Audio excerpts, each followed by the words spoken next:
ಲೈಫ್ನಲ್ಲಿ seriousness ಇಲ್ಲ. ಪ್ರತಿದಿನ ಪ್ರತಿ ಕ್ಷಣ ಲೈಫ್ನ ಫುಲ್ ಎಂಜಾಯ್ ಮಾಡ್ಬೇಕನ್ನೋ ಆಸೆ. ಇದೇ ಗುಂಗ್ನಲ್ಲಿ ಇಲ್ಲೊಂದಿಬ್ರು ಹುಡುಗರು ತಮ್ಮ ಯೌವನಾನೇ ಕಳೆದುಬಿಟ್ರು. ಆದ್ರೂ ಆ ಗುಂಗಿನಿಂದ ಹಿಂದಿಗೂ ಹೊರ ಬಂದಿಲ್ಲ. ಆದ್ರೆ ಯಾಕೋ ಏನೋ ಅವ್ರು ಅಂದ್ಕೊಂಡಂಗೆ ಈಗ ಜೀವನ ನಡೀತಾ ಇಲ್ಲ. ಯಾಕೆ? ಇದಕ್ಕೆಲ್ಲ ಕಾರಣ ಹುಡುಕ್ತಾ ಇರ್ಬೇಕಾದ್ರೇ ಅವ್ರಿಗೆ ಹಿಂದೆ ಘಟಿಸಿದ ಒಂದು ಘಟನೆ ನೆನಪಾಗುತ್ತೆ. ಆ ಘಟನೆನೇ ಮುಂದೆ ಅವ್ರಿಗೆ ಸರಿಯಾದ ಪಾಠ ಕಲಿಸುತ್ತೆ. ಹರಾರ್, ಇದು ದೆವ್ವಗಳ ಲೋಕ.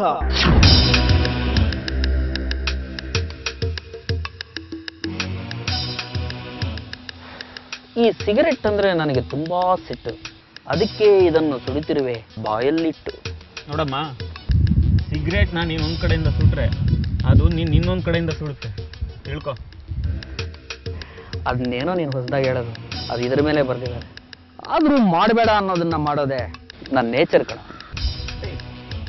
ಆದ್ರೂ ನೀನು ಈ ಲೆವೆಲ್ಗೆ ಸಿಗರೇಟ್ ಸೇರ್ತಿದೀಯಾ ಅಂದ್ರೆ ಸಮಥಿಂಗ್ ಇಸ್ ರಾಂಗ್. ಅಂಥದ್ದು ಏನಾಯ್ತು ನಿನಗೆ? ಲೈಫೇ ಬೇಜಾರು ಕಣ. ನಮ್ಮ ಮನೆಯವರು ಒಂದೇ ಹಿಂಸೆ ಕಣ. ಮಗನೇ ನಿನ್ಗೆ ವಯಸ್ಸಾಗೋಯ್ತು, ಒಂದು ಒಳ್ಳೆ ಹುಡುಗಿನ ನೋಡಿ ಮದುವೆ ಮಾಡ್ಕೋ ಅಂತ. ಅಬ್ಬಬ್ಬ ಅಂದ್ರೆ ನನಗೆ ಎಷ್ಟೋ ಏಜು? 29. ಇನ್ನೊಂದು ವರ್ಷ ಲೈಫ್ನ ಎಂಜಾಯ್ ಮಾಡಿ ಆಮೇಲೆ ಮನೆಯವ್ರು ಹೇಳ್ದಂಗೆ ಒಂದು ಒಳ್ಳೆ ಹುಡುಗಿನ ನೋಡಿ ಮದುವೆ ಆಗಬೇಕು ಅನ್ನೋದೇ ನನ್ನ ಆಸೆ. ಈಗಾಗಲೇ ನಿನ್ನ ಲೈಫಲ್ಲಿ ಅದೆಷ್ಟು ಜನ ಹುಡುಗಿರು ಬಂದೋದ್ರು. ಈಗ ಇನ್ನೂ ಒಂದು ವರ್ಷ ಲೈಫ್ ಎಂಜಾಯ್ ಮಾಡ್ತೀನಿ ಅಂತ ಹೇಳಿ ಇನ್ನೆಷ್ಟು ಹುಡುಗಿರನ್ನ ಬುಟ್ಟಿಗೆ ಹಾಕೋತೀಯ? ಲೈ, ನಿಮ್ಮ ಮನೆಯವ್ರು ನೋಡಿ ಹುಡುಗಿನ ಮದುವೆ ಆಗಿ ಲೈಫಲ್ಲಿ ಸೆಟ್ಲ್ ಆಗಿ ಕಲ್ತ್ಕೊಳ್ಳೋ. ಏನು ಇದು ಬದ್ದು ಹುಡುಗಿರ್ನೆಲ್ಲ ನೀನು ಒಬ್ಬನೇ ಬುಟ್ಟಿಗೆ ಹಾಕೋಬೇಕು ಅಂತನಾ? ಏಯ್, ನಾವು ಹೀಗೆ ಯೋಚನೆ ಮಾಡಿದರೆ ಹುಡುಗಿರು ನಮಗಿಂತ ಫಾರ್ವರ್ಡು ಒಂದು ಸ್ಟೆಪ್ ಮುಂದೆ ಇರ್ತಾರೆ. ಹೌದು ಕಣೋ, ಹುಡುಗಿರು ಯಾವಾಗಲೂ ಒಂದು ಸ್ಟೆಪ್ ಮುಂದೆ ಇರೋದ್ರಿಂದಾನೇ ನಮ್ಮಂಥವ್ರು ಹಿಂದೆ ಬೀಳ್ತಿರೋದು. ಆದ್ರೂ ಈಗ ಸಿಕ್ಕಾಪಟ್ಟೆ ಬೋರ್ ಆಗ್ತಿದೆ. ಹೌದು ಕಣೋಜಿ, ನನಗೂ ಹಾಗೆ ಅನ್ನಿಸ್ತಾ ಇದೆ. ಈ ವರ್ಷ ನಾವು ಅಂದ್ಕೊಂಡಾಗ ಏನು ನಡೀತಾ ಇಲ್ಲ, ಎಲ್ಲ ಉಲ್ಟಾ ಹೊಡಿತಾ ಇದೆ. ಬಟ್ ಯಾಕೆ ಅಂತ ಅರ್ಥ ಆಗ್ತಾ ಇಲ್ಲಪ್ಪ.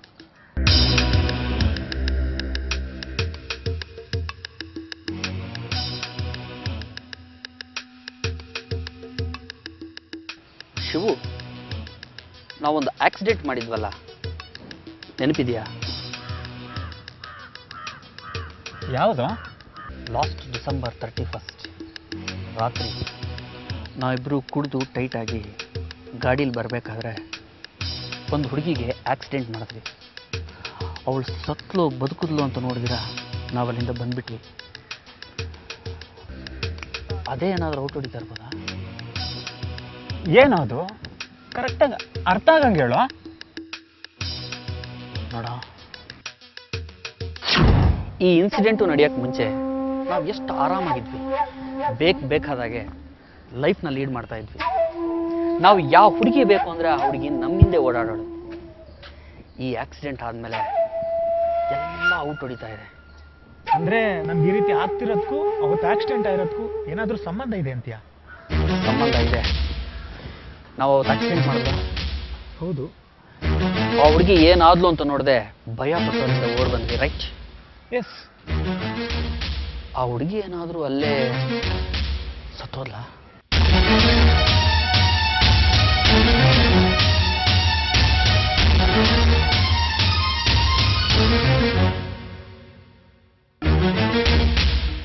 ಓಕೆ, ಅವಳು ನೀನು ಹೇಳ್ದಂಗೆ ಅವತ್ತು ಸತ್ಲು ಅನ್ಕೊಳ್ಳೋಣ. ಬಟ್ ಅದಕ್ಕೂ ಇದಕ್ಕೂ ಏನೋ ಸಂಬಂಧ? ಸಂಬಂಧ ಇದೆ ಕಣ. ಆ ಸತ್ತಿರೋ ಹುಡುಗಿ ಕನಸುಗಳೇನಿತ್ತು, ಆಸೆಗಳಿತ್ತು, ಯಾವನಿಗೆ ಗೊತ್ತು? ಅಂದ್ರೆ ಅವಳು ನಮಗೆ ಕಾಡ್ತಾವಳೆ ಅಂತೀಯಾ? ಅವಳು ಇನ್ನೂ ನಮ್ಮನ್ನು ಕಾಡಕ್ಕೆ ಶುರು ಮಾಡಿಲ್ಲ. ಯಾವಾಗ ಕಾಡ್ತಾವಳೋ ಯಾರಿಗೆ ಗೊತ್ತು? ಈಗಾಗಲೇ ಆ ಹುಡುಗಿ ನಾನು ಕಾಡ್ತಾವಳೋ ಇದು ಕನ್ಫರ್ಮ್. ಒಬ್ಬ ಕೂಲ್ ಕಣೋ. ಯಾಕೋ ಏನೋ ಆಯ್ತು? ಮೊನ್ನೆ ಏನಾಯ್ತು ಗೊತ್ತಾ?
ಸ್ನೇಹಿತರ ಈ ಹುಡುಗಾಟಕ್ಕೆ ಬಲಿಯಾದ ಆ ಗೃಹಿಣಿ ಯಾರು?